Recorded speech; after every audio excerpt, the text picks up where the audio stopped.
The Federal Reserve, they are supposed to be the best economists. If they do not understand the wealth transfer that they are creating, then they're incompetent and they don't belong in their jobs. If they do understand it, then they are immoral and they belong in jail, because they are reverse Robin Hoods, where they conjure up currency not out of thin air, but by enslaving you, and they are stealing from all of us and giving to the wealthiest people on the planet. What happens next? Is it something that they can't stop, that all of a sudden it will implode? It's interesting. When the Federal Reserve doesn't like the way things are going, they just stop reporting data. The Federal Reserve went bankrupt in September of 2022, and they've been writing IOUs to the Treasury, and this is the first cracks that we are seeing in the foundation of the monetary system that are going to lead to just an enormous crash. They are in a trap that Ben Bernanke set for themselves. These are unintended consequences of one man thinking that he's smarter than the free markets. So they may be able to paper over it again temporarily, but then this all gets worse.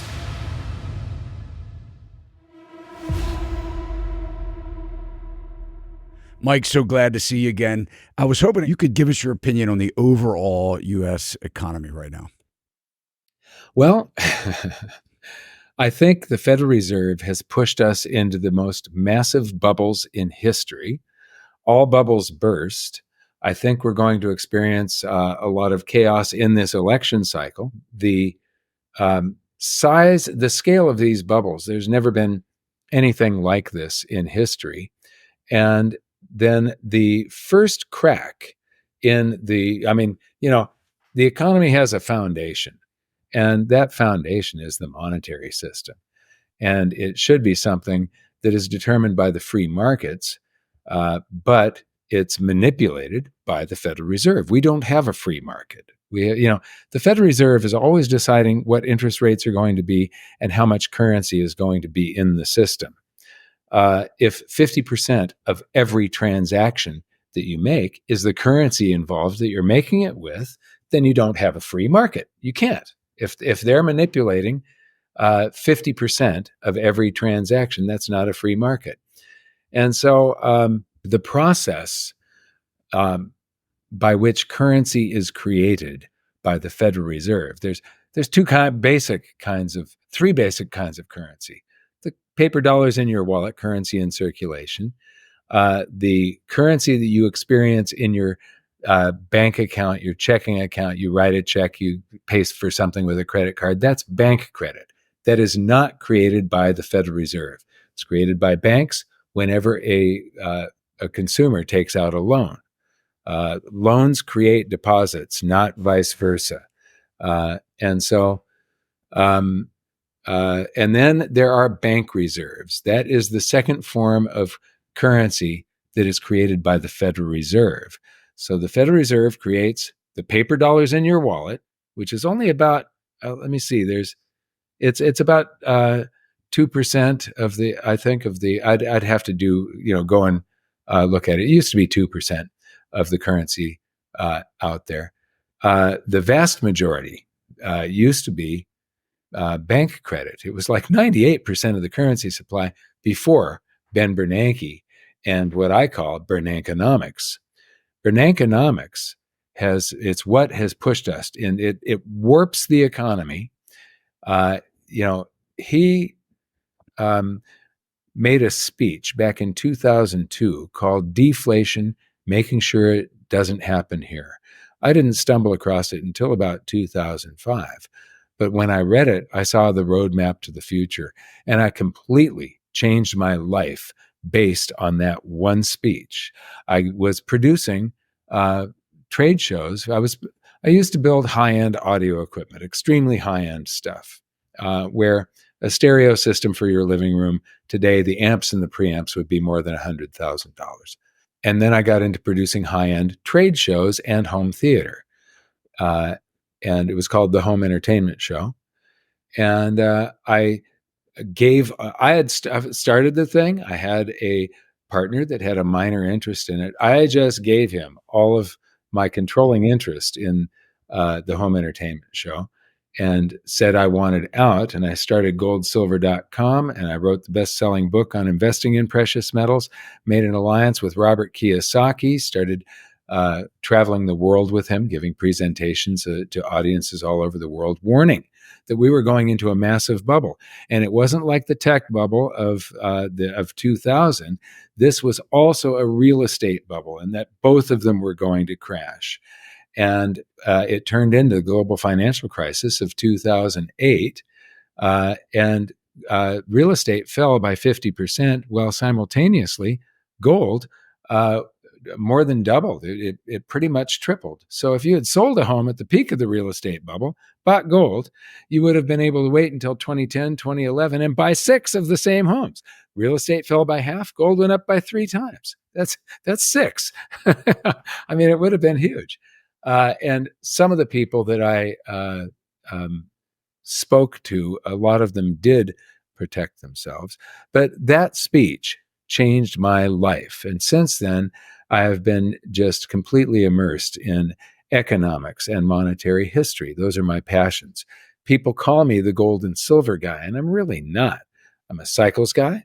I love economics, and I like to find out how history repeats. And, Mark Twain is said to have said, but there's actually no proof that he really said this. He said that history doesn't repeat, but it often rhymes, or that it rhymes really well. Now, I like to say history always repeats, but with little twists. And the twists are caused by the fundamental setup. What is different this time around than the last time around? So, yes, it's going to be different. It's going to rhyme, but it is going to repeat with that. It has these differences that are caused by those fundamentals. And so I believe, I did this series of videos recently.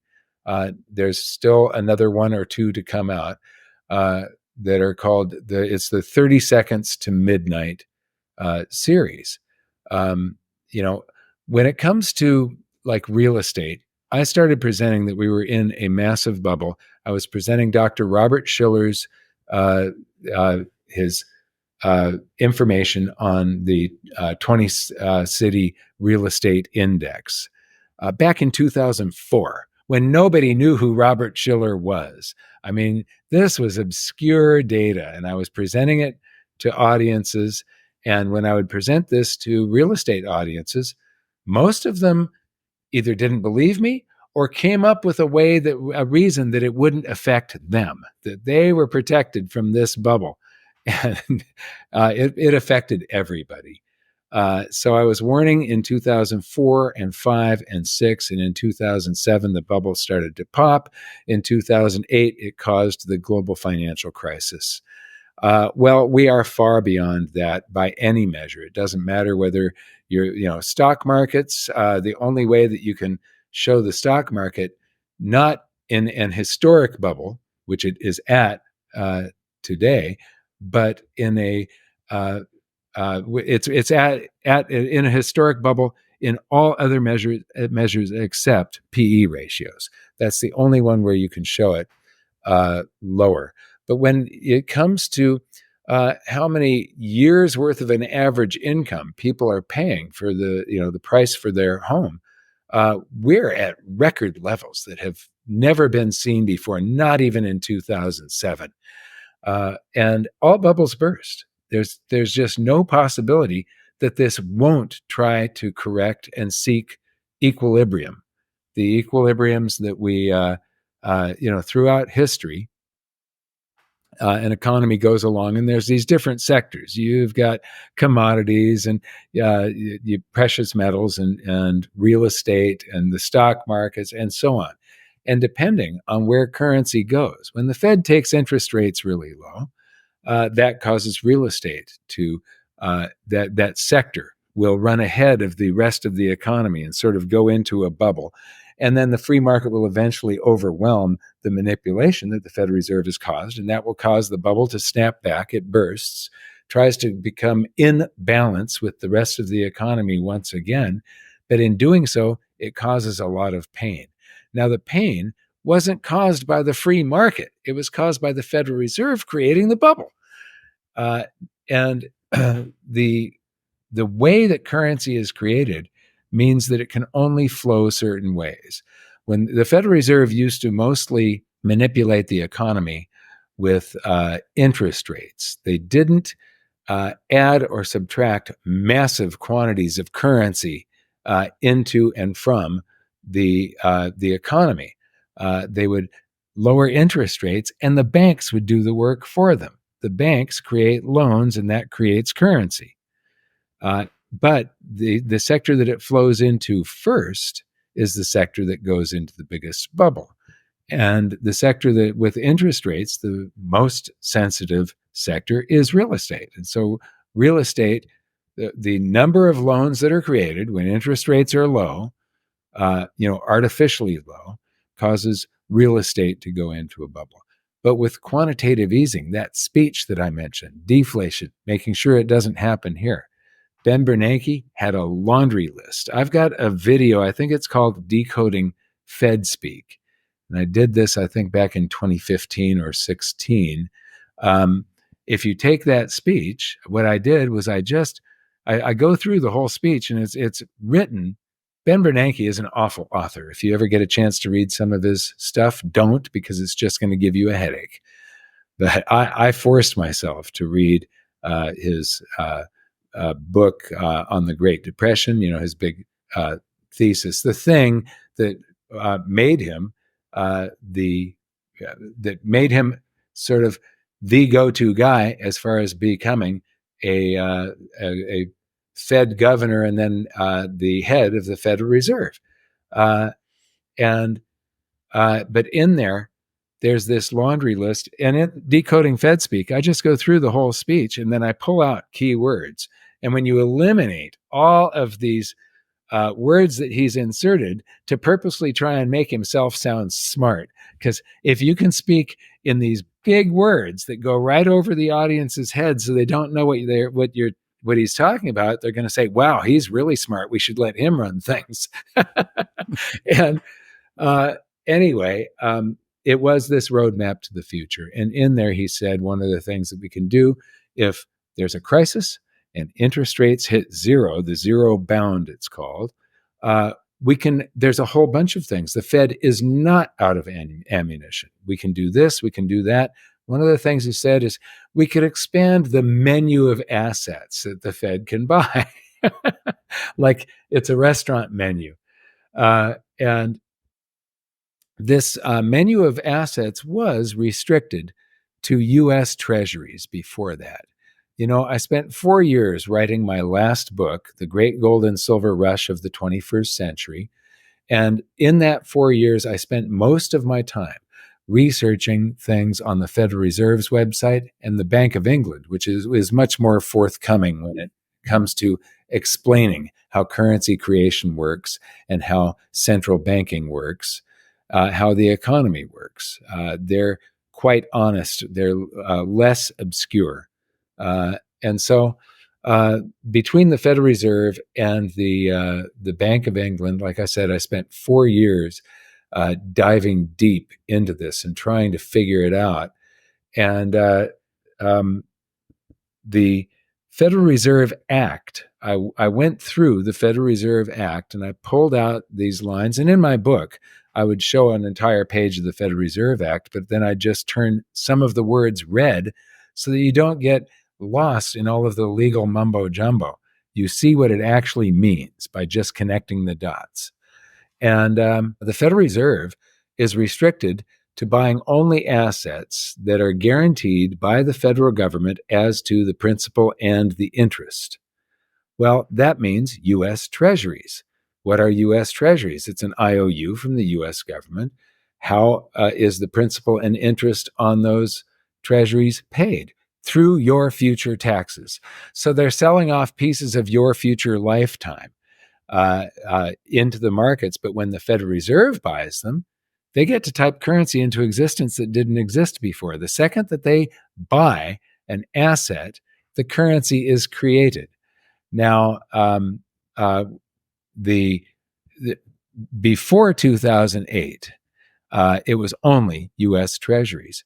But very conveniently, just before the global financial crisis, Fannie Mae and Freddie Mac were nationalized. And so the interest on mortgage-backed securities became backed by the U.S. government, backed by your, if you were to default on your mortgage, that's where the mortgage-backed securities get their cash flow from, everybody paying their mortgages. If the mortgage-backed securities go bad and people are not paying their mortgages, then it comes out of your taxes. It's backed by the U.S. government, so which means it's backed by the taxpayer.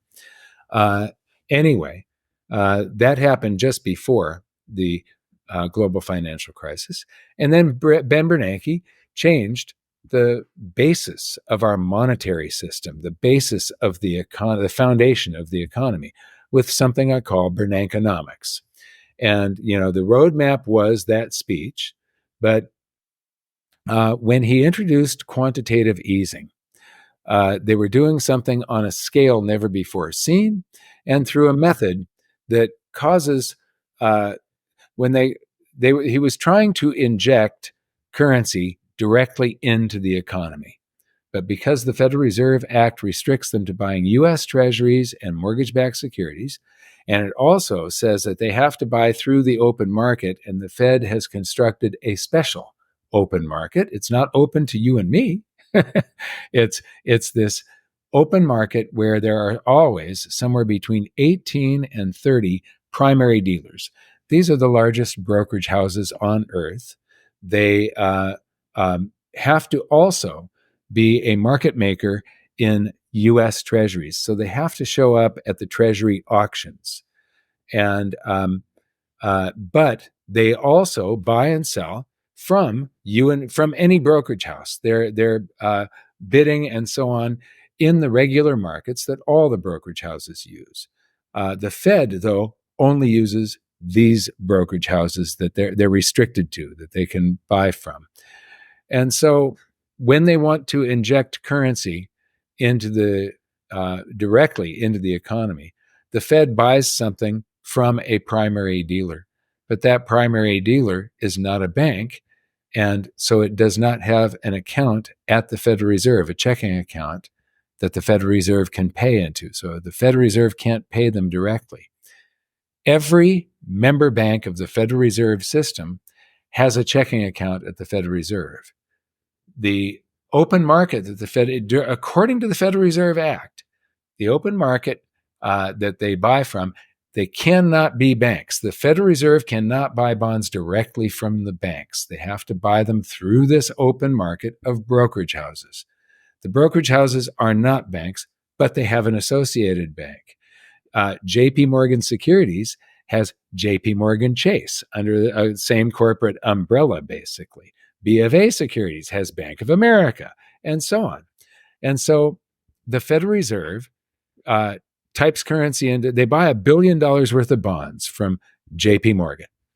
And they type $1 billion of currency into existence, bank reserves, these special dollars that only exist in checking accounts at the Federal Reserve. So the bank reserves, you've never seen that dollar, I've never seen that dollar. They just flow back and forth in these checking accounts. At the end of every day, all of the banks are doing settlement.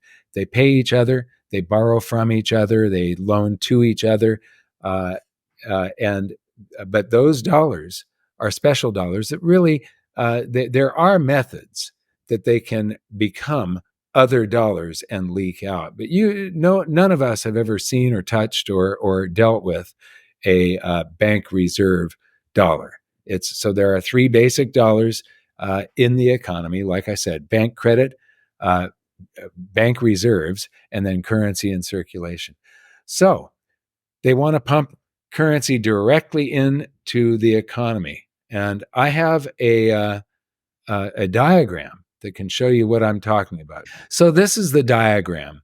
And this was created for my book, but it basically shows this process and why these bank reserves get trapped in the system. And the bank reserves that are left over are evidence of the quantity of quantitative easing that they've done. It's sort of like if the streets are wet, you know it rained. Uh, this is the streets are wet portion is the evidence, and here the evidence is bank reserves that I'll show you in an upcoming uh, uh, graph. I've got 4 graphs that I'm going to show you in a little while. But anyway, the Federal Reserve buys $1 billion worth of bonds from a primary dealer, say JP Morgan, uh, and at the same time, they type $1 billion worth of bank reserves, which are just nothing but IOUs, basically, into the reserve account of JP Morgan Chase, not the primary dealer, but the primary dealer's bank. You've got to imagine that bank as having a wall in it, like a brick wall. And there's the Federal Reserve on one side, and the bank reserves get trapped behind that brick wall. But the Federal Reserve, when it pays that $1 billion, it gives the instructions, here's $1 billion that we're going to give JP Morgan Chase. We would like you to create $1 billion worth of bank credit and deposit it in JP Morgan Securities bank account, their checking account. So $1 billion is created here, and that gets trapped in the banking system, in the accounts at the Federal Reserve of the banks. And then there is another $1 billion that gets created. So for every dollar of stimulus that the Federal Reserve did, $2 got created. And the $1 billion worth of bank reserves goes into the primary dealer's account, and then the primary dealer pays for those bonds, whether they bought them on the open market from some other dealer. If you sold a bond, you don't know if it ended up at the Federal Reserve or not, or if that primary dealer showed up at a Treasury auction and bought the bonds at the Treasury auction and then sold them directly to the Federal Reserve. Either way, the bill has been paid, but the currency goes out into the market. It either goes, if the primary dealer bought it from the Treasury, the primary dealer pays the Treasury adds it to the general fund, and then we do some spending with it. It will cause inflation that way. But most of it came from the regular markets out there that all the brokers are dealing and trading with.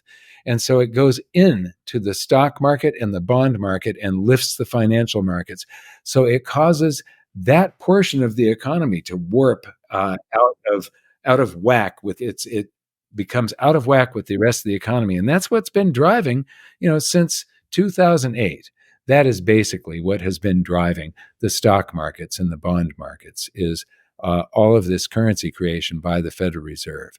So there were unintended consequences that Ben Bernanke, this guy that won the Nobel Prize for this, could not foresee. And those unintended consequences, I believe, that they are the first crack in the foundation that's going to lead to what I call the Bernanke bust.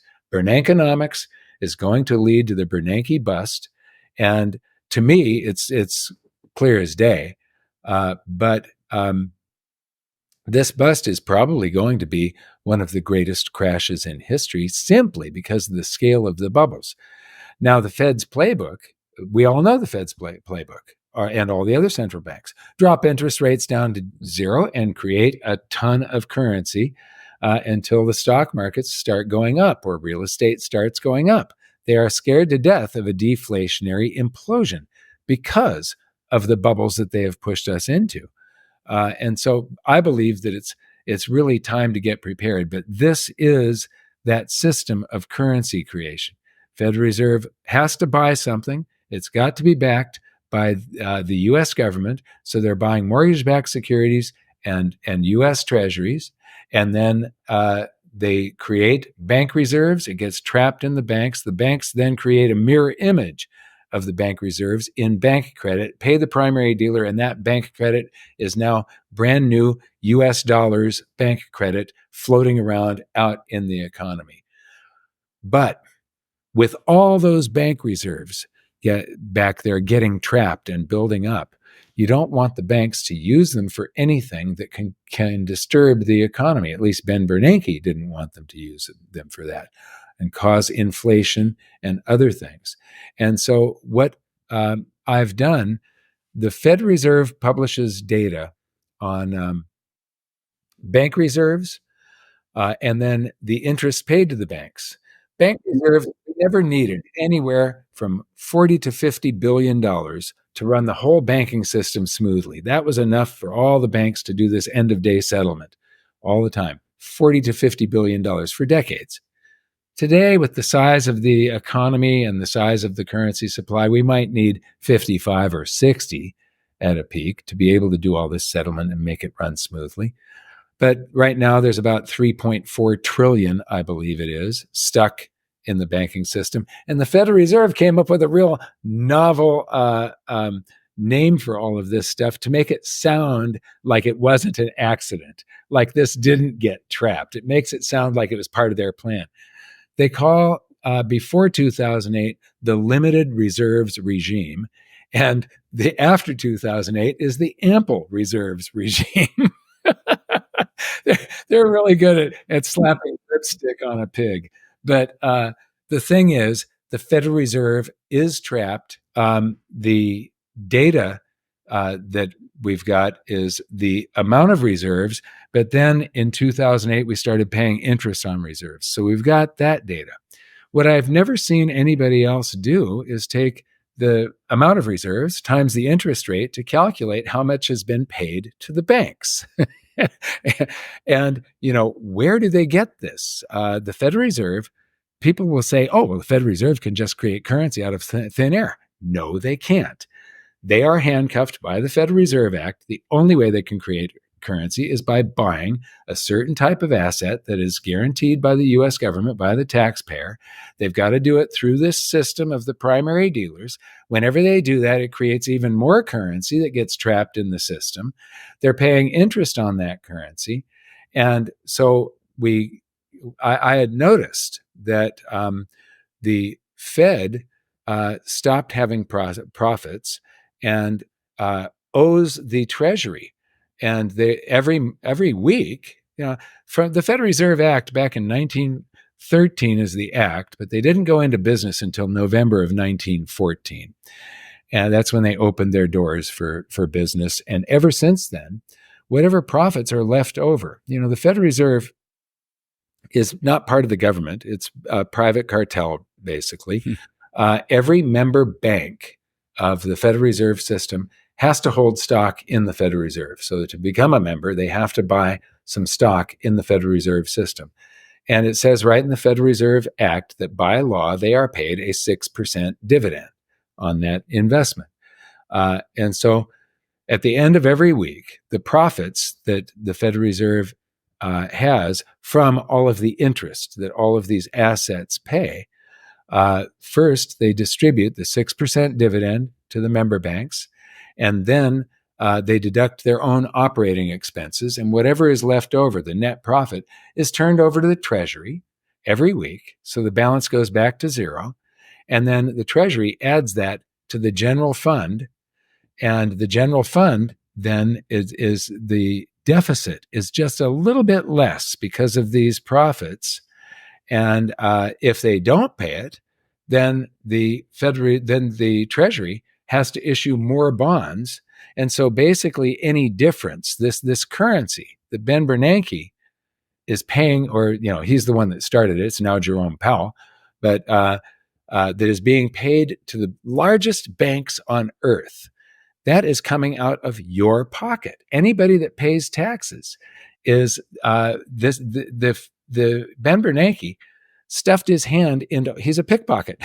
He stuffed his hand into all of our pockets back in 2008. And this is a free gift to the biggest banks on earth.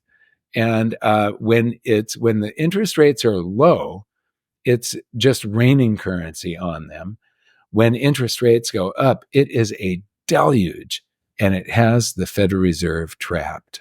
So I just wanted to sort of give all of your viewers so I've developed these charts that are bank reserves, interest paid on bank reserves, and then we calculated the amount of dollars from it's just bank reserves times interest gives you the amount of dollars that have been paid to the banks.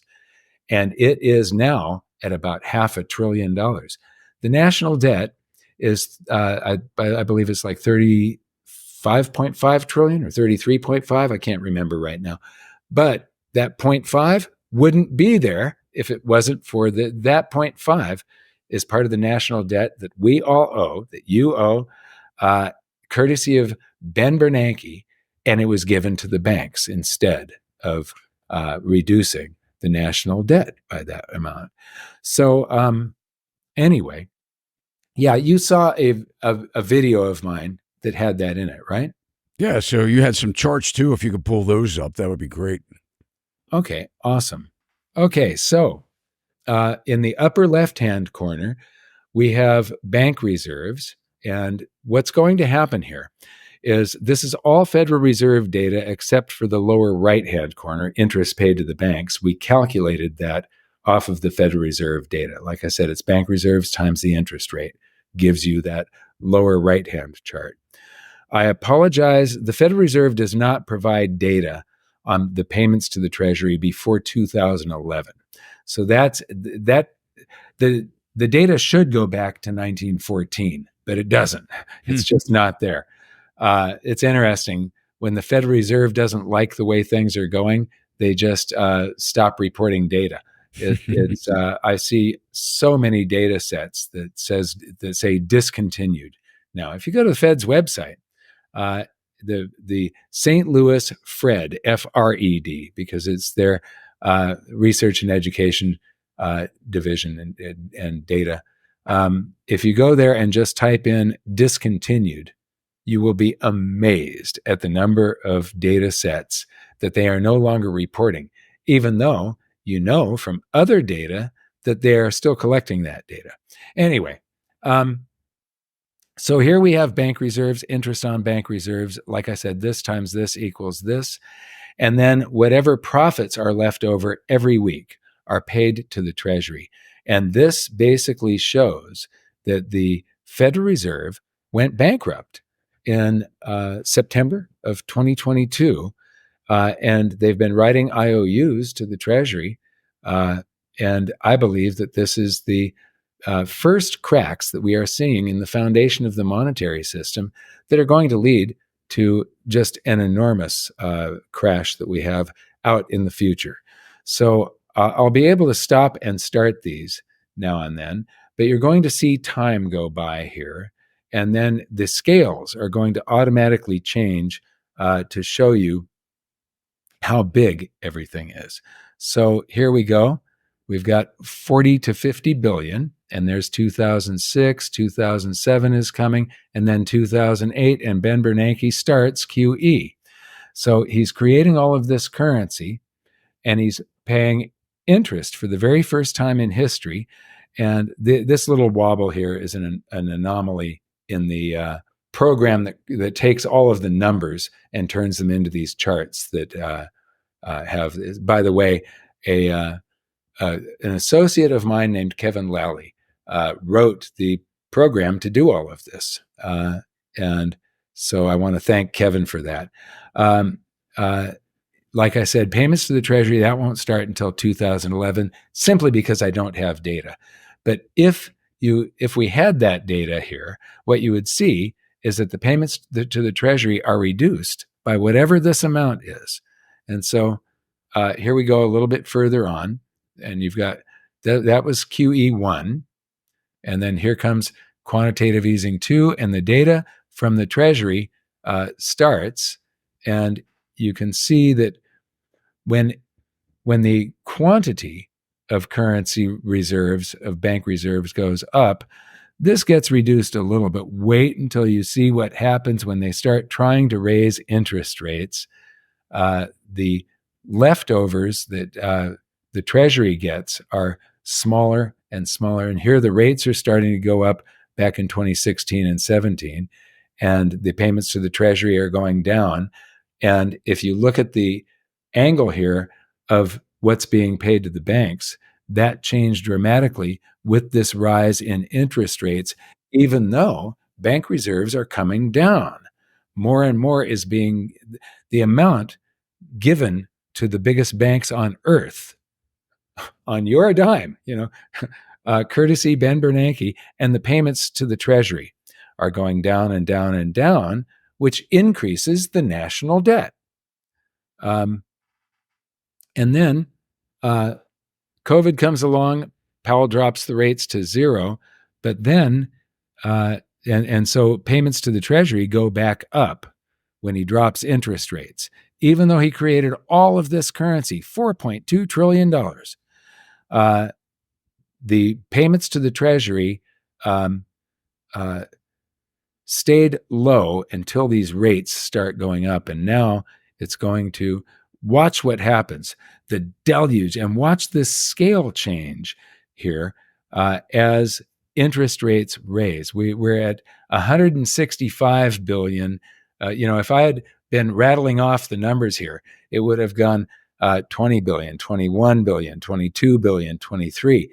Now it's going to be tens of billions at a time or even more. So 70, 80, 90, 200, 250, 200, and then the Federal Reserve goes bankrupt in September of 2022. This was, if I go back just a little here, you'll see this scale has to shrink. And so all of these payments go down to where you can barely even see them to fit this bankruptcy on that graph. And it looks like this is an anomaly in the chart again. This did not level off, but we were at 483 billion there. And by now, it's got to be, this was as of mid August when I did the Limitless Expo in Dallas, Texas. That's what this presentation was created for. And so the Federal Reserve, this, like I said, I believe, it's a precursor of what is to come. And the problem is, no, they can't create currency out of thin air. They can only create currency by enslaving you in the future. They have to buy some sort of instrument through this process so they can't bail themselves out of this. Every time they buy another instrument, this goes up.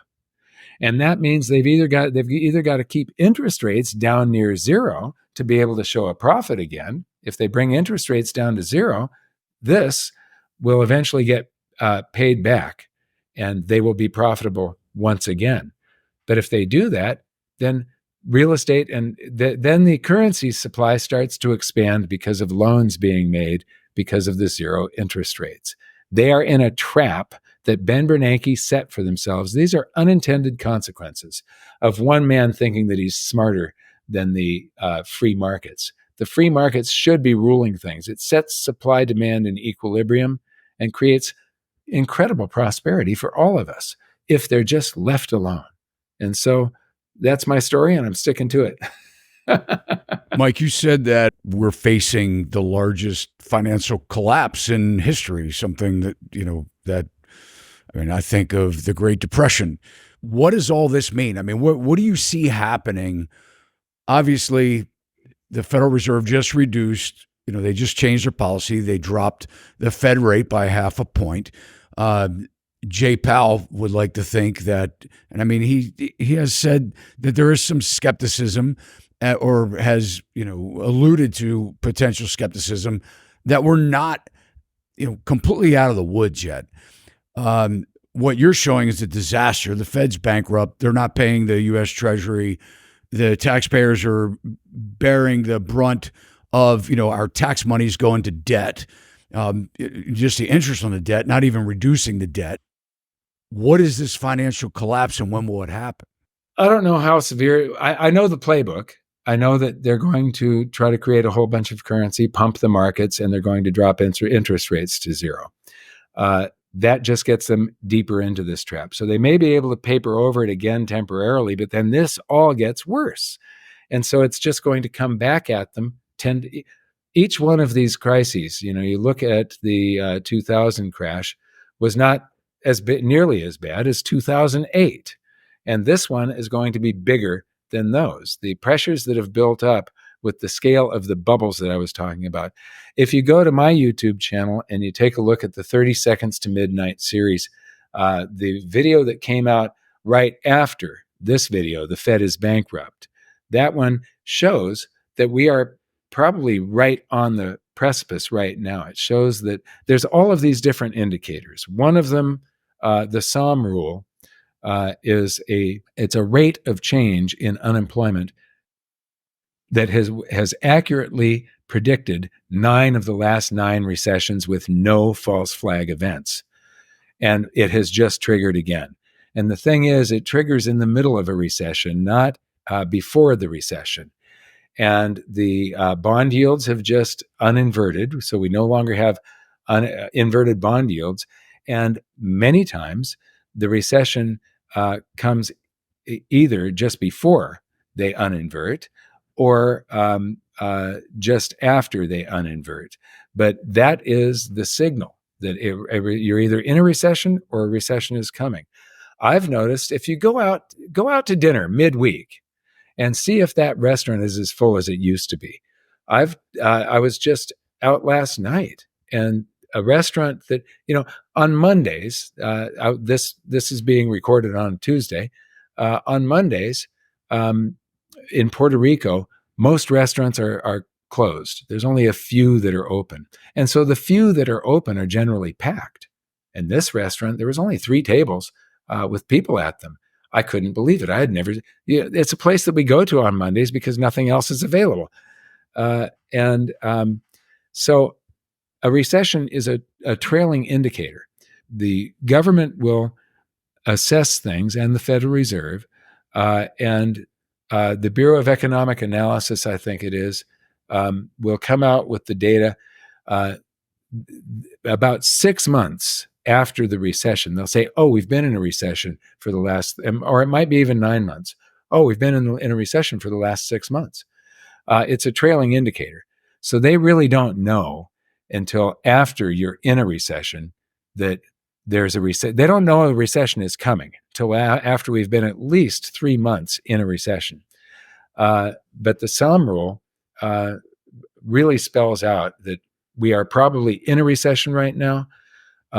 If the markets start to go down, there's going to be some severe problems. And anything that the Fed does to lift the markets now just makes the trap that the Fed is in, but we are all in with them, that Ben Bernanke set for us. It makes that trap worse. And the guy won the Nobel Prize in economics for this trap that he could not foresee.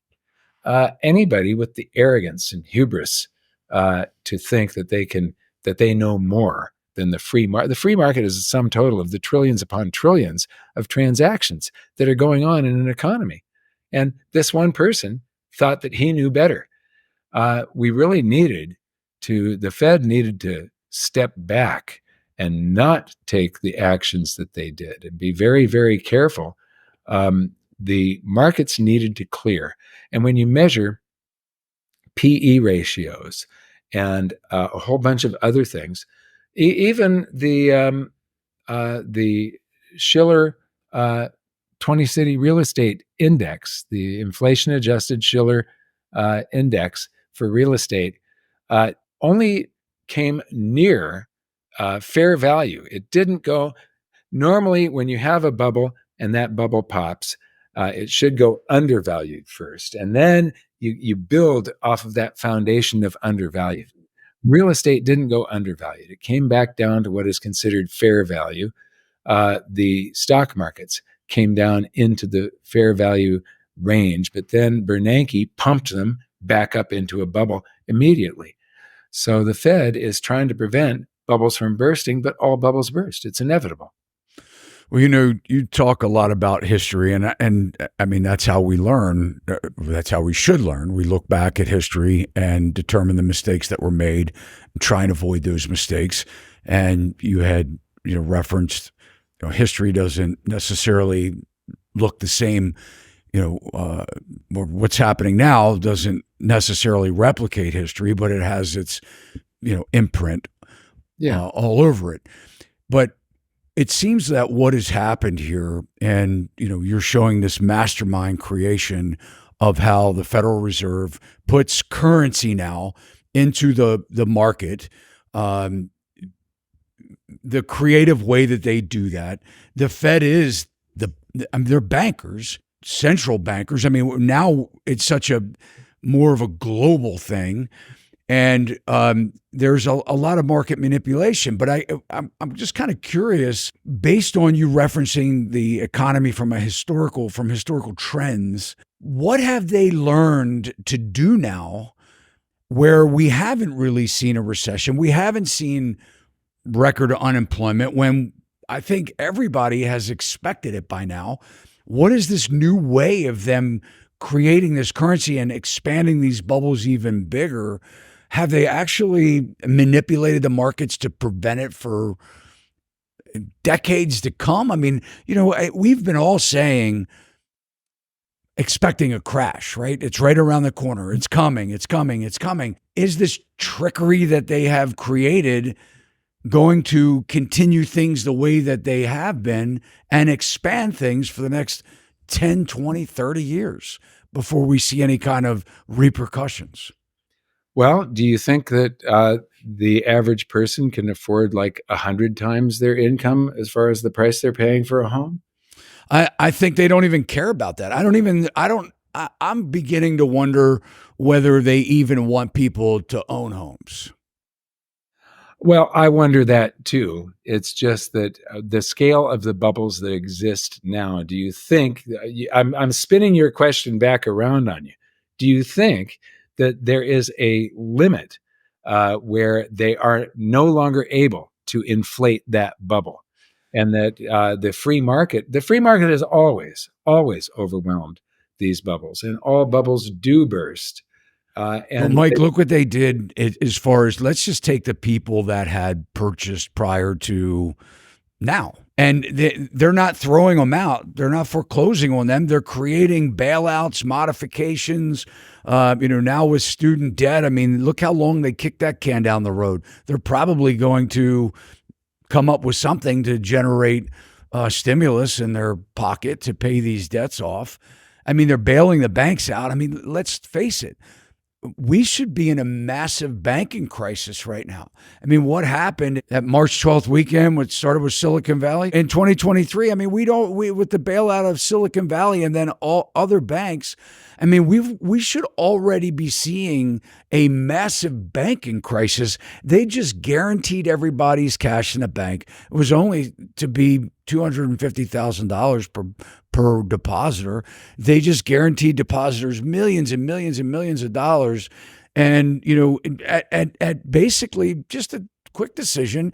And we were hearing leading up to most recently in the last, I'd say February of this year, January, February of this year, all you heard were, the major commercial real estate crisis that was looming, and that banks were insolvent, and that regional banks they were insolvent.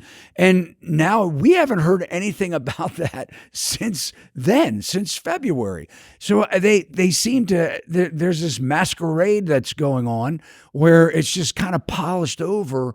And I guess, I guess what I'm asking is, where will the cracks are there. We know this manipulated, information, the data is manipulated. The system is a mastermind that doesn't seem like it could be sustainable. Our bubbles are the biggest that they've ever been. But what happens? What happens next? Is it something that they can't stop, that all of a sudden it will implode, when the new president, whoever it is, takes office, and, we've got another Great Depression on our hands? Well, that is entirely possible. While we're speaking, I'm trying to find an old presentation that I gave in 2023, because it didn't. The Silicon Valley was the first ripple in the, and then this thing of the Fed going bankrupt. I'm the only one that has reported on that, and so, but this will get out and become more common knowledge. But if bankruptcy doesn't mean anything to them, I mean, if the fact of the matter is they're bankrupt, they can't pay their bills, but the banks get their 6%. They make their money, and then the Federal Reserve needs money to operate, and they get money, and they can't pay the Treasury, so that the debt comes down. But that doesn't matter. They just put more money into circulation. They are so accustomed to deficit spending. It's like a joke. I mean, okay. Now you mentioned Silicon Valley. In the crisis of 2008, the way it played out was in April of 2007, there was New Century Financial went bankrupt, and then in September, April, May, June, July, August, September, 5 months later, bank runs at England's Northern Rock. So that was in Europe. March of 2008. So basically, in the United States, the first crack appeared in April 07, then March of 2008. So you've got 11 months before Bear Stearns collapsed. And then July of 2008, IndyMac and Countrywide collapsed. And then in September, so now it's getting quicker, but there was a long it was papered over. And that papering over that crack lasted for 11 months. Well, we're a couple of years, we're a year and how many months? I don't know, since it was April of 18 months. Yeah. So it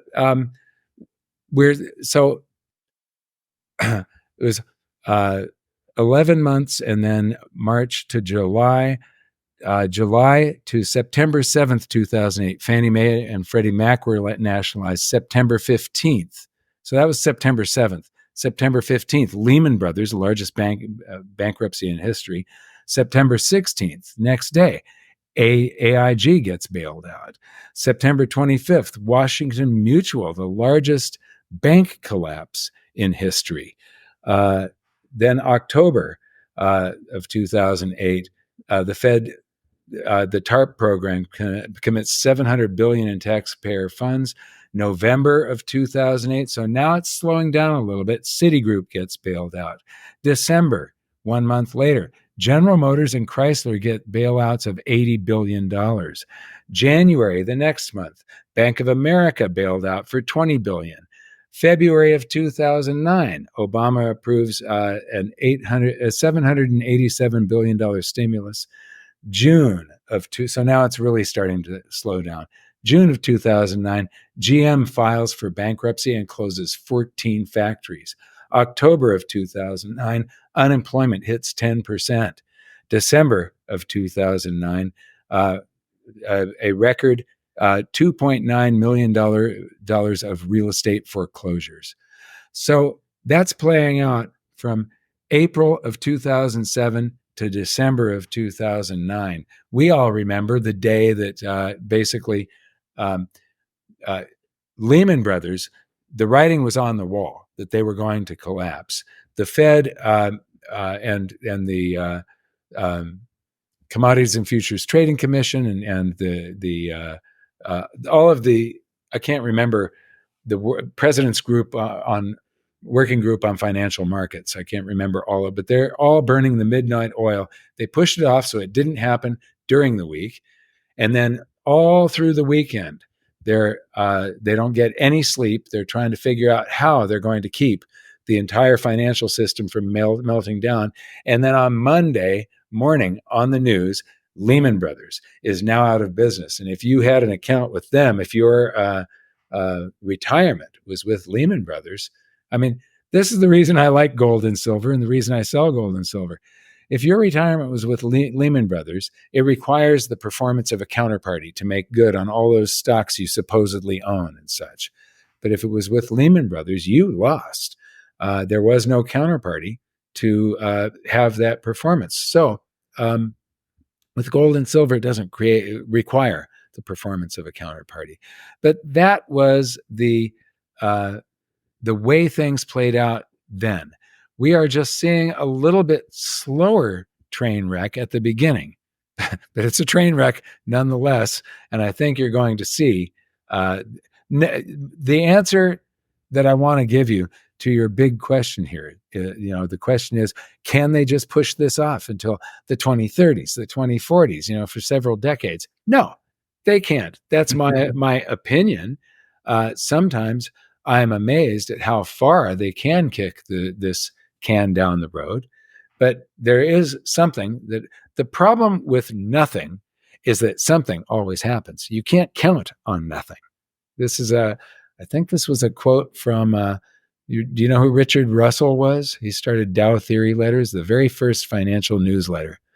And that's a quote from him that nothing much in the markets happened today. There's no catastrophes, but the problem with nothing is that you can't count on nothing. Something always happens eventually. And so something will. And we don't know if it's going to be tied with a war.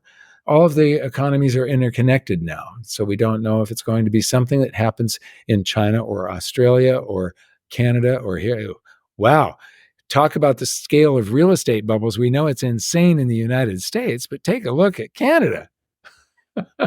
Yeah, Canada's been coming down, though. I mean, it's certainly really got outpriced.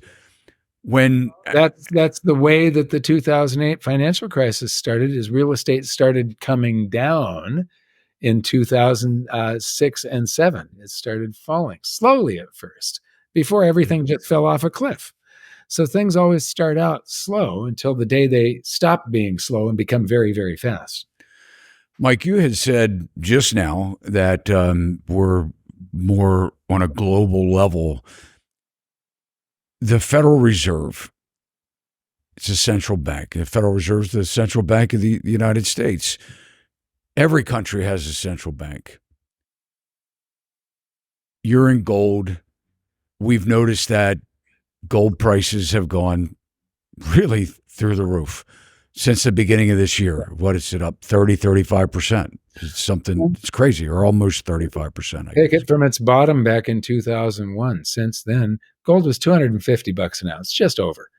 And it, then a few months ago, it passed the $2,500 barrier, and now it's flirting with the $2,700 barrier.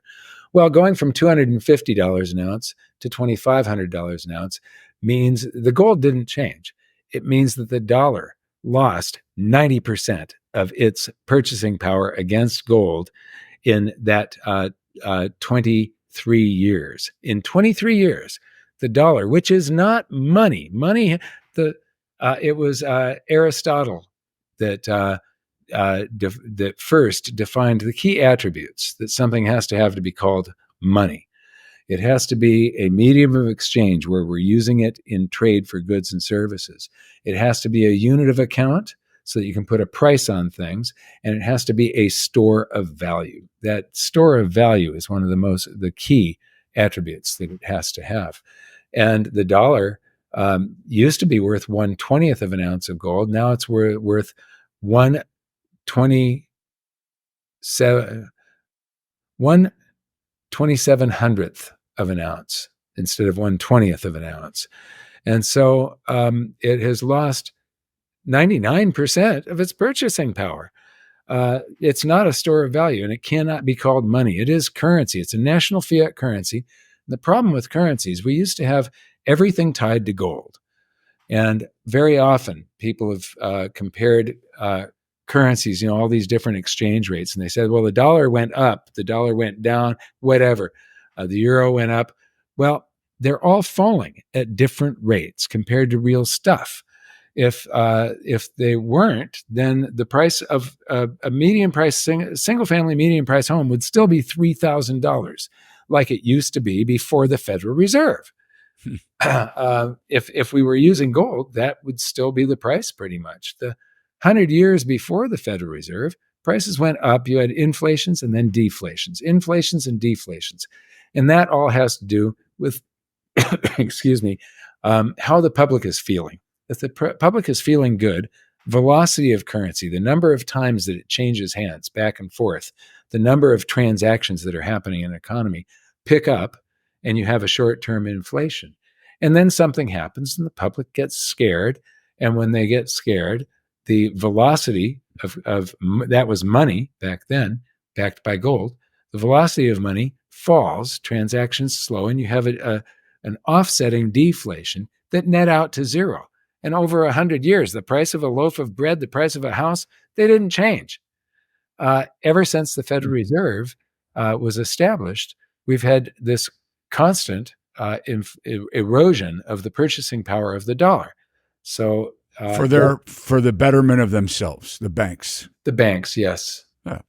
Right. So, in other words, they created this system for themselves so that they could continue to get wealthy off of us being consumers and spending money. So they keep jacking the prices up. They created this system that keeps inflation moving year over year over year so that they can extract their money from that and be rich. So they get to ride for free, basically, because they are the house in Las Vegas. They're the casino. Right. If they stop now, they've built the system to where if they stop, we're screwed. We don't have anything. No one has any gold. Nobody has real money, which my question is, when we're looking at gold hitting all-time highs, 2,700 an ounce almost, isn't the fact that the price is going up based on not consumers buying gold, but central bankers buying gold? Yes, but before I get on to gold again, I do want to make one comment on all of the credit creation and the banks getting to run the game. Banks and the central banks is that this is what causes the business cycle. You have a credit boom, and all the credit does have to be paid back one day. And the more credit that you create during that credit boom, unless you're the government. They don't have to pay their debts back. They just borrow more by issuing treasuries, except that causes interest rates to go up and down. The amount of So I just wanted to, I didn't mean to interrupt. Right. I just wanted to let everybody But the business keep cycle that in mind. Is 2 steps forward, 1 step back, 2 steps forward, 1 step back. That's the reason for all of these crashes is currency creation from nothing. When we used gold, when you're creating currency from nothing, right? You type it into existence. That's what the banks do. That's what the Federal Reserve does. You sign a loan when you're taking out a mortgage. The bank types bank credit into your account that didn't. Your signature created the currency. Where did that currency get its purchasing power, its value?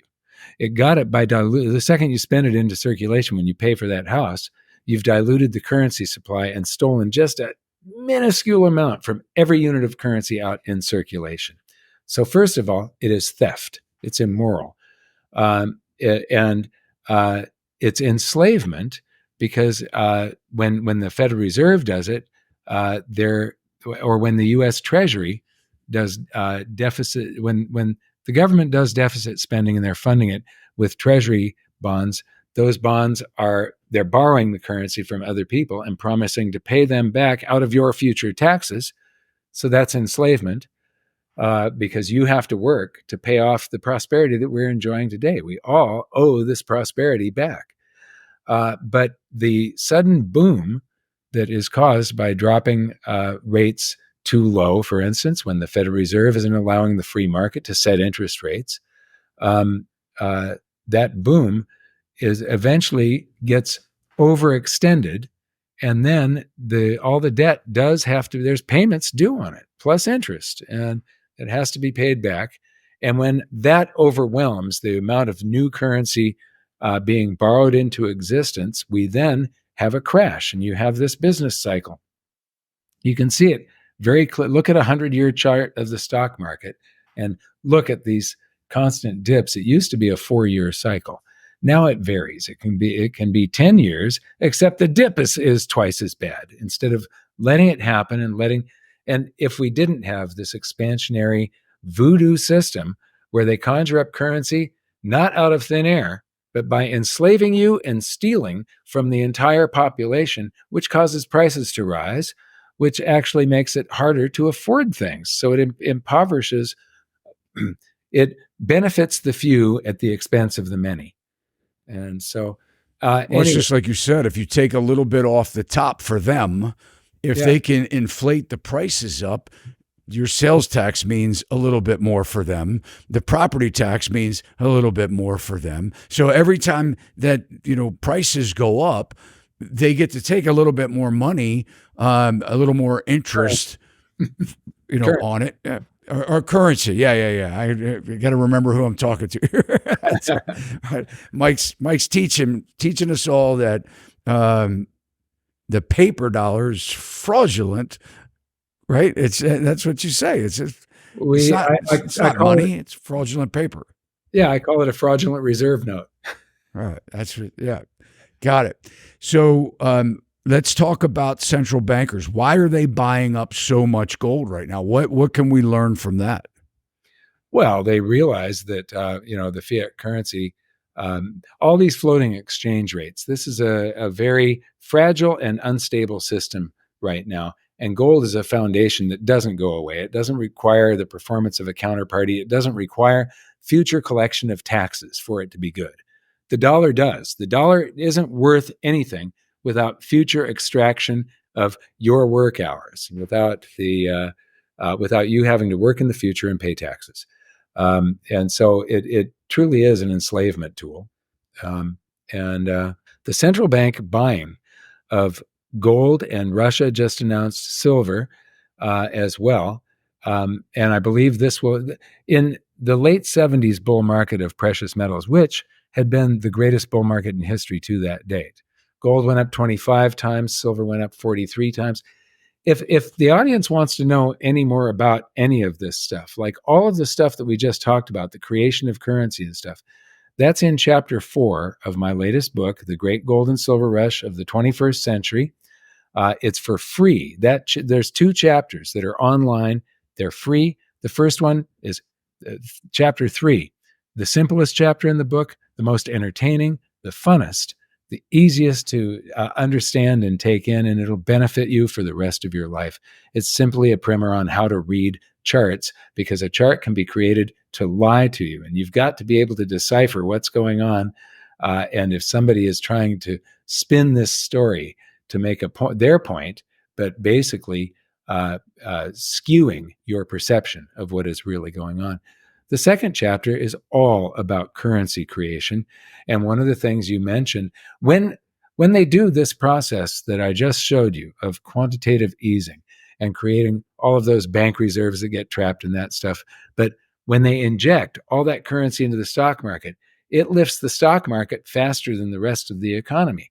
Therefore, the people where their net worth is defined by their stock portfolio and their bond portfolio, those people get wealthy at a disproportionate rate. And then inflation comes along and lowers the purchasing power of the average person. So basically, this was a theft the Federal Reserve perpetrated from the many to the few whose net worth is determined by their stock portfolio. So it's reverse Robin Hoods. That's the reason I call them. It was the fraudulent reserve, and then I realized in this book, I said perhaps we should call them the fraudulent reverse, because they are reverse Robin Hoods.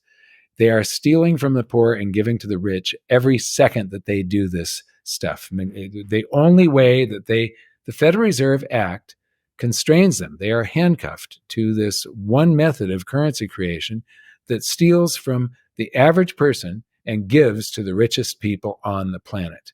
And it's immoral. And I have said a few times that if the people I use a quote in my book. Please, everybody, go and it's free. We don't ask for an email address. This isn't. And we'll drop it. We'll drop those links, Mike, below in the show notes. Just go there and download the free chapter. Email it to anybody you want. I don't care. I just want people to know how currency is created and how the economy is being manipulated. This is important stuff to learn. And so one of the things I show near the end of that chapter is some charts which have become discontinued. The data sets no longer exist, but the Federal Reserve does collect the data. But they had the savings and cash on hand for the top 10%, the top 1%, the top 10%, the top 50% versus the bottom 50%, the bottom 90%. And I took these data sets and I show in one graph everything, which was two data sets, the top 10% and the bottom 90%. And they are a mirror image of each other. And typically, the bottom 90% had about 53% of deposits and cash on hand, and the top 10% only had 47%. And with Bernankenomics, that was all turned on its head, and now the top 10% have they are twice as wealthy as the other. If you take for every 10 people, one person is twice as wealthy as the other 9 people combined. And it's because of Bernankenomics and this method of currency creation that is highly immoral. And at the end of the book, I said, if the Federal Reserve, the people of the Federal Reserve, they are supposed to be the best economists. These are some really smart people. If they do not understand the wealth transfer that they are creating, then they're incompetent and they don't belong in their jobs. If they do understand it, then they are immoral and they belong in jail. This is like a binary.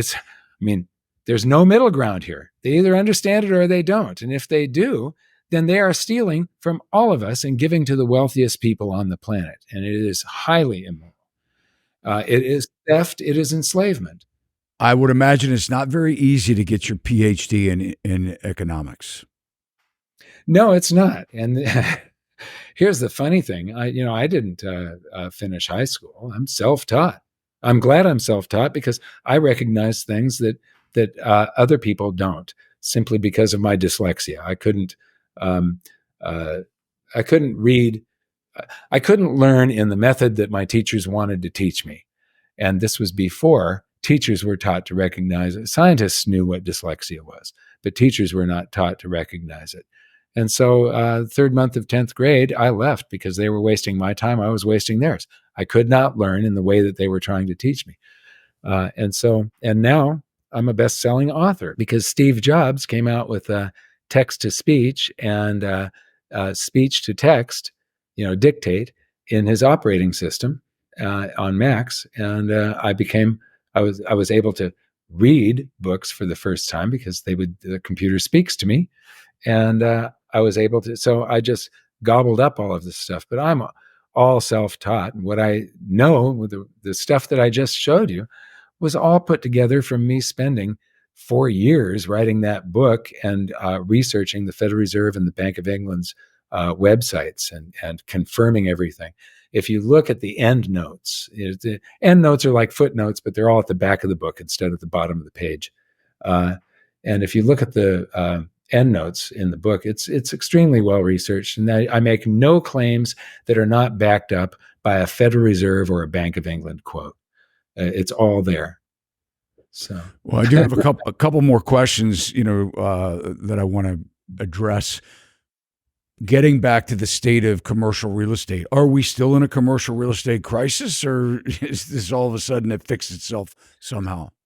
No, it can't have fixed itself. They're papering over it by not foreclosing on a bunch of these buildings. But if you have not filled all of those office spaces yet, and your rents don't, the value of a commercial building is determined by the rents, not by the bricks and the cement and your location. It's determined by occupancy.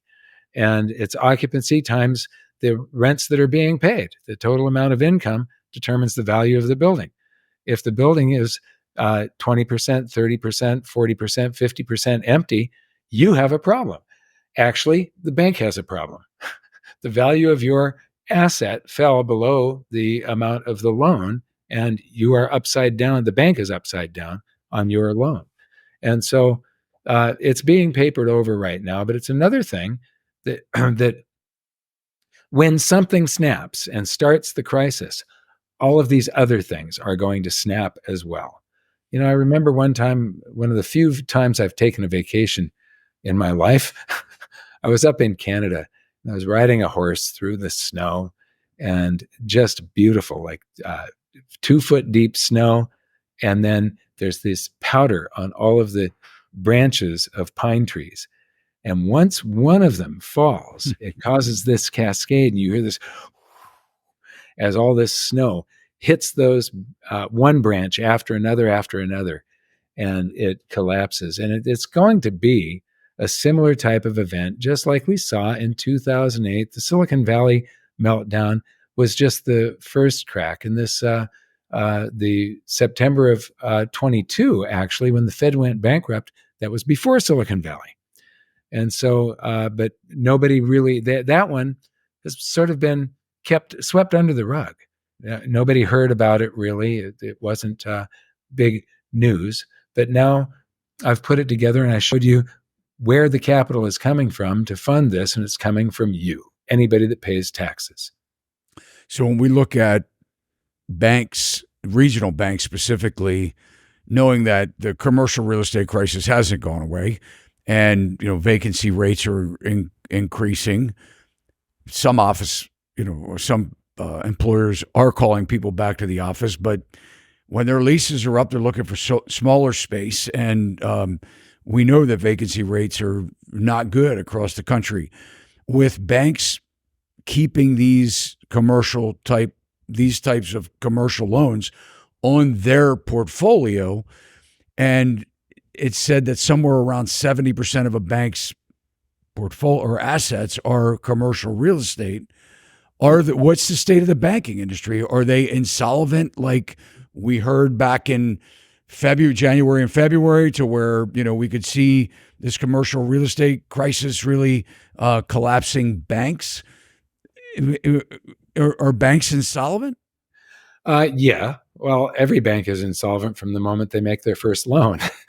You've got to look at the way banks work. But the 70% figure is for smaller regional banks. The biggest banks only have like a 20% exposure. And so what's going to happen is this will be another event that we're going to end up eventually with just a few super banks, because each one of these events, look at what happened in 2008 and all of the different banks that get gobbled up by the biggest banks. And the same thing is going to happen here. It's going to be a huge crisis, but the commercial real estate isn't the only thing. If people go and look at the 30 seconds to midnight video on my YouTube channel that was just after the one where I just showed those 4 charts, the Fed is bankrupt. The one after that, I show credit card delinquencies are at near all-time highs. And what's really interesting is when you see the chart of credit card delinquencies, the highs, they were at lows during the 2007 bubble peak. They were at lows during the global financial crisis in 2008. And they didn't hit, or no, that's not the credit card. That's multifamily housing. So multifamily housing, and this is data from Freddie Mac on the multifamily housing. It's at near all-time highs right now, but the all-time highs did not occur in 2008 or in 2009. They occurred when real estate bottomed in 2010 and 11. So you're talking about the delinquency on multifamily? Is that what you're talking about? Yeah, okay. yes. So that these investors are not paying their mortgages. Exactly. So you need to go and watch that video, but that we're already at those same levels that we experienced in 2010 and 2011, at the very bottom, when real estate bottomed after the global financial crisis. And so we're starting this crisis with that level of delinquencies. That just points to me, that says, oh my God, this is going to be a lot worse than 2008. So kind of getting back to gold a little bit, Mike, I hear a lot of people talking about buying gold. And, we've had this conversation before. There's, what do you buy? Physical gold? Do you buy the ETFs? Do you buy the mining stocks? Do you buy the gold and put them in and put your gold into, like with companies like you that have storage facilities that you don't have the liability, to have it in your house. Are you seeing a big uptick in consumers buying gold over the last 12 months? No, this is what's amazing. This is the first time that we have been setting all-time record highs in precious metals in gold prices, and it's crickets. There's nothing happening out there, and it amazes me that people are not getting prepared for this. And if I don't like doing commercials, but if anybody does buy my book, The Great Gold and Silver Rush of the 21st Century, it's available on Amazon and anywhere that books are sold. In chapter 7, you will see that like $5,000 an ounce is an absurdly low price for gold. And here we are at just, it's been flirting with 27.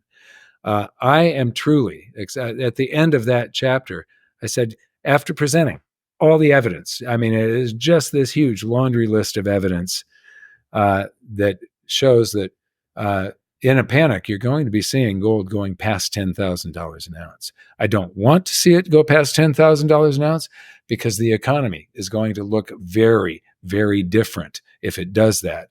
I do believe it is going to do that because we've got all these people that know nothing about economics running the economy. When I'm talking about politicians now, the people at the Federal Reserve do know something about economics, but they're not the ones.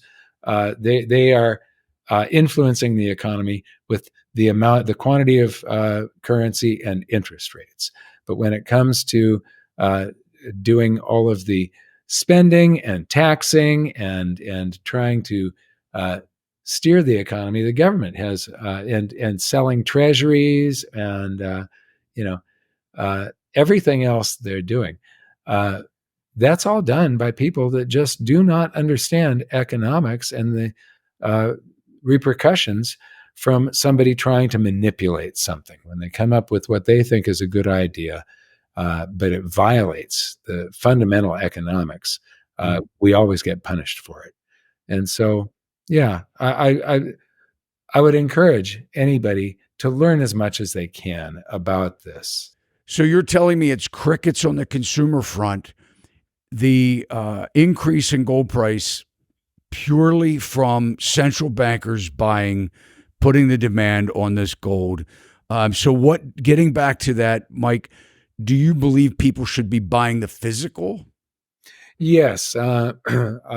I like gold and silver eagles. It's a legal tender coin. Even though gold says $50 on the back, it's a legal tender coin. It is, since it's backing by the U.S. government doesn't actually mean much.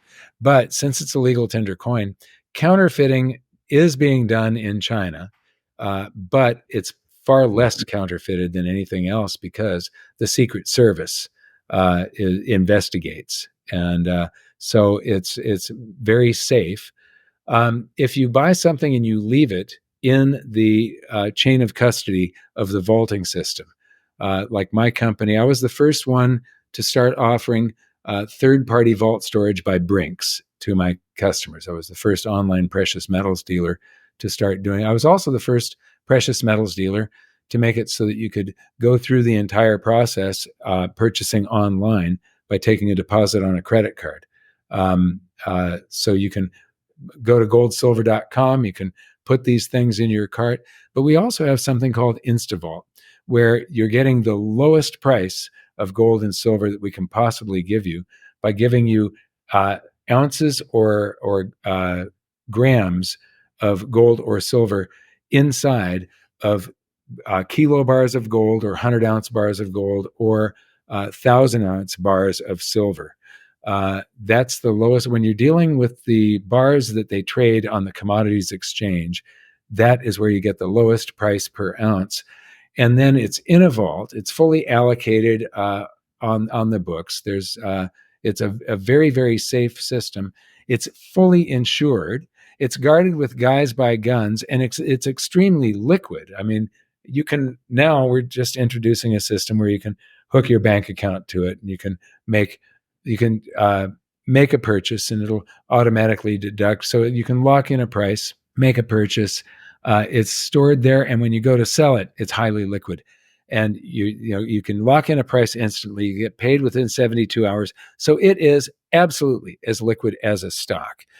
And I have most of my precious metals in storage because for me, being sort of public, people know that I have gold and silver. I don't want it at home. That's dangerous. I want it somewhere where it's safe, where it's insured, and where it's highly liquid. And so Interesting. Brinks has a saying, nobody's lost a penny with Brinks.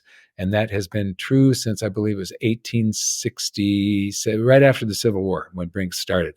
Nobody has ever lost a penny with Brinks. And so, and we have vaults in, I believe we've got them in London, Switzerland, maybe not London, Salt Lake City, Hong Kong, Singapore, Toronto. So they're all over the world.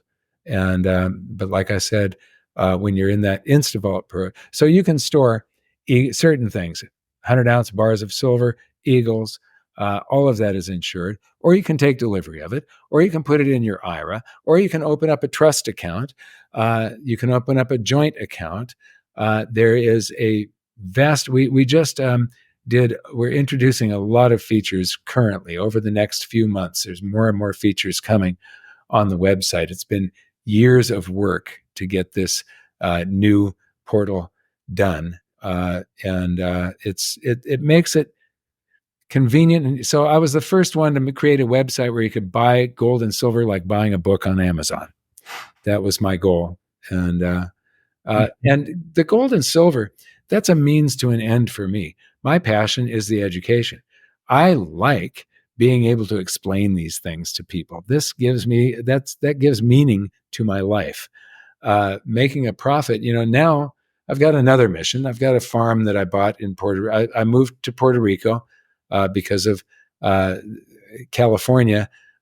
I became successful, and they punished me by having these big taxes along. So it was, I think my 2 years, my total income tax rate was 52% between federal and state.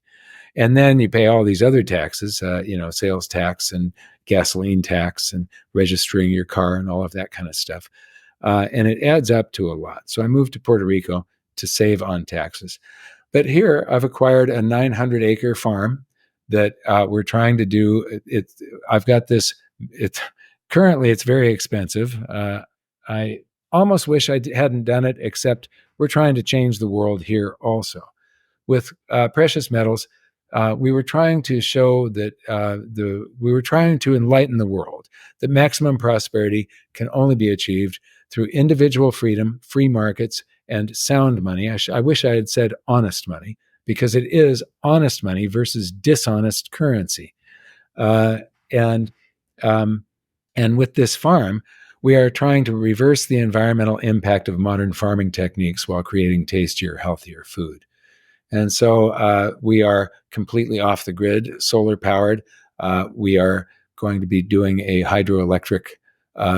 small hydroelectric plant. I've got electric tractors ordered, and so on. So we're trying to do something.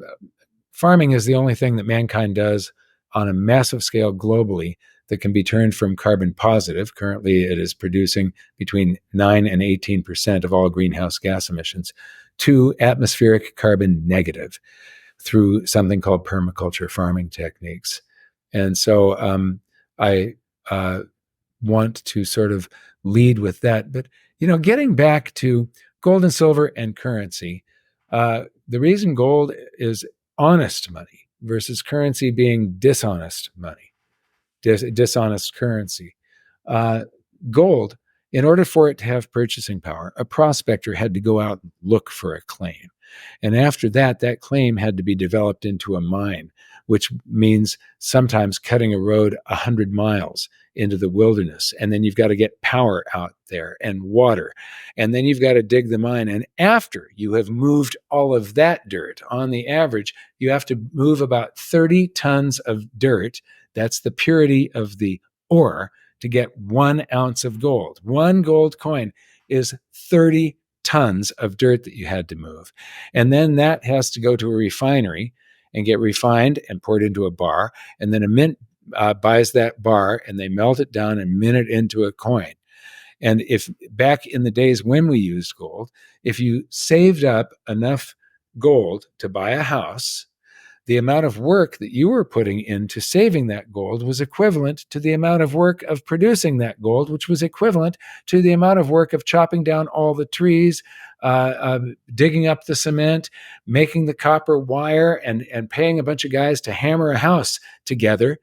And it was a fair, equitable trade all across. It was the same amount of effort on all three parties involved. And you, as the person that worked and saved, the amount of work that you traded for those coins, now you go and find a house. That house is worth, say, $1.2 million.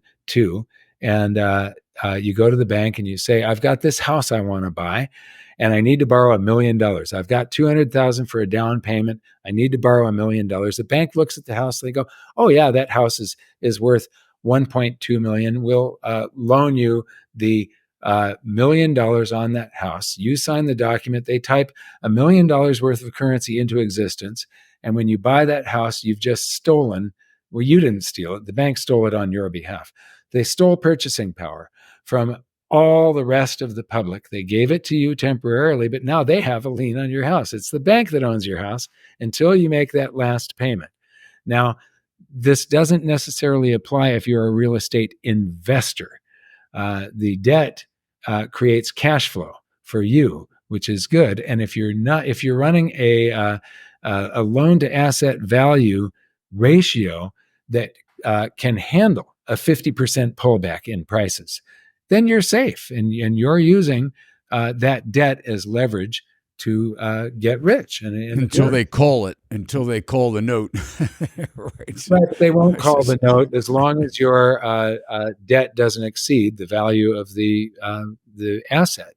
And so if you carry a reasonable, people that are only planning on the markets always going up, and they keep that loan to asset value ratio up there, and they're too leveraged, they're the ones that lose everything, right, in a correction.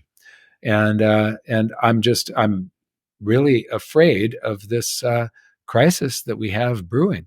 But that's dishonest currency versus honest money. I was the first person back. I think it was about 2000. I was writing my first book, so this was 2005 or 6 when I realized, oh my God, we don't use money. We use national fiat currencies. Money is a store of value, and when we used money, there was no such thing as exchange rates. All the currencies were fixed across the planet because they were backed by money. And it made it so that we had this stable economy, global economy, where you could go and invest in any country. You could start an import-export business, and you could make plans and projections that went out decades into the future and could be fairly, pretty reliable. And now you just have these insane floating exchange rates. I mean, I remember talking with during one episode of exchange rates changing very rapidly, that I was saying this, and they go, tell me about it. I just printed a bunch of price sheets. This was a decade or two ago when they used to print physical price sheets. I just printed a bunch of price sheets, and before the ink was dry, they were outdated. I had to print more. So it's really, you try and make plans. You open an import-export business, and you don't know if you can import something and then sell it at a price that's profitable enough to replace that good. The next, whenever you sell something, you've got to replace it with a new one. With these exchange rates doing this all the time, you never really know where you're at. Nixon, when he ended the Bretton Woods system, just unleashed this economic chaos on the world that we're dealing with, and the world seems to be getting richer. But who owns it? The banks. What did the banks actually have to loan us? Nothing. What did they loan us? Stolen property, wealth stolen through the expansion of the currency supply. And so, Yep. Which brings us full circle back to the fact that it's their system that they've created. Genius system. Have like you said, has certainly benefited the wealthy on the average American's back. So, Mike, well, look, I mean, so much great information. We're dropping all of your links in our show notes. In fact, links to your books as well. I have a couple of your books. I've read your books. You're a great teacher. You really are, and you bring a lot of value to anyone listening. Well, that is my passion, and anybody that does buy precious metals from me, it gets rolled back into education. We have quite a team now of my video series, like the Hidden Secrets of Money and so on.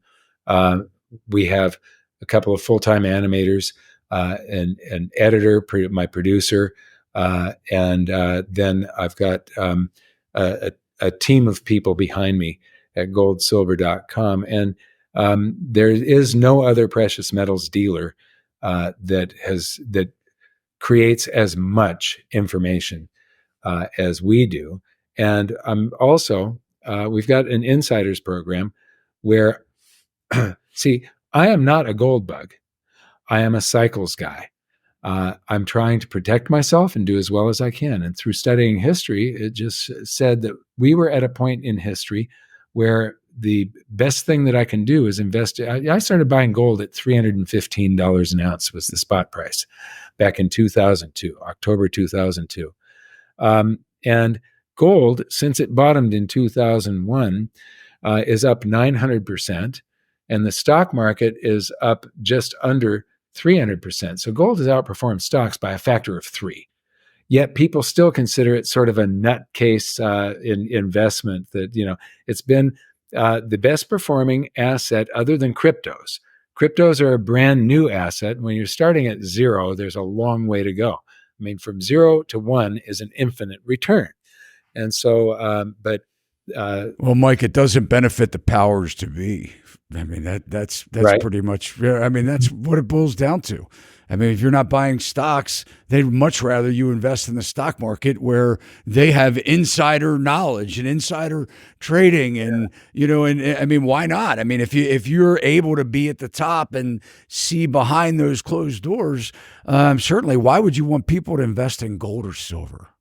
Well, there is a ticker symbol out there for an ETF that was created based on what the members of Congress and the Senate are investing in, because they do have insider knowledge. And I believe the ticker symbol has something to do with Nancy Pelosi's name. That's pretty hilarious. Oh, but, man. Yeah, gold and silver are the alternate safe haven investment. But in my first book, I said that there are these rare moments in history where the safe haven, the ultimate safe haven investment, when everything else fails, is simultaneously the investment that has the single greatest potential gains in purchasing power. And that has been gold and silver. Being up 900% this century is quite a feat, where bonds and a 60-40 portfolio, real estate, nothing else has kept up with it, actually.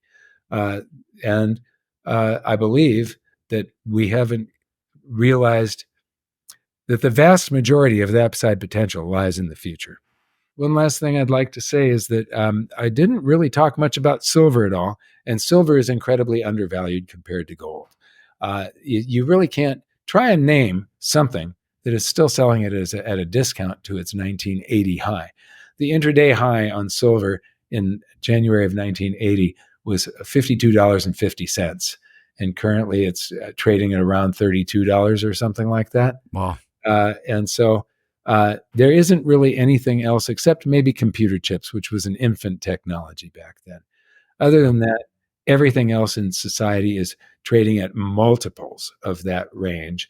And if silver goes into the same type of bubble where you're talking about its balance against other things in society, if you measure the growth of everything else, of real estate, of the currency supply, of the stock market, of this, of that, there is a chapter in my book on that where I do this. And many times, if you do that, apply that same percentage growth that these other assets have had since January 1980 to silver, you end up with quadruple digit prices in the thousands.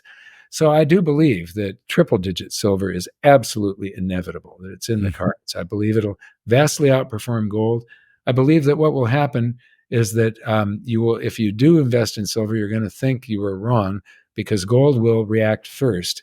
And there will come a day when gold gets too expensive for the average man, and he will take a look at silver and go, wow, the historic gold-silver ratio is about 15 or 16 to 1, and here it is at 100 to 1 or 120 to 1.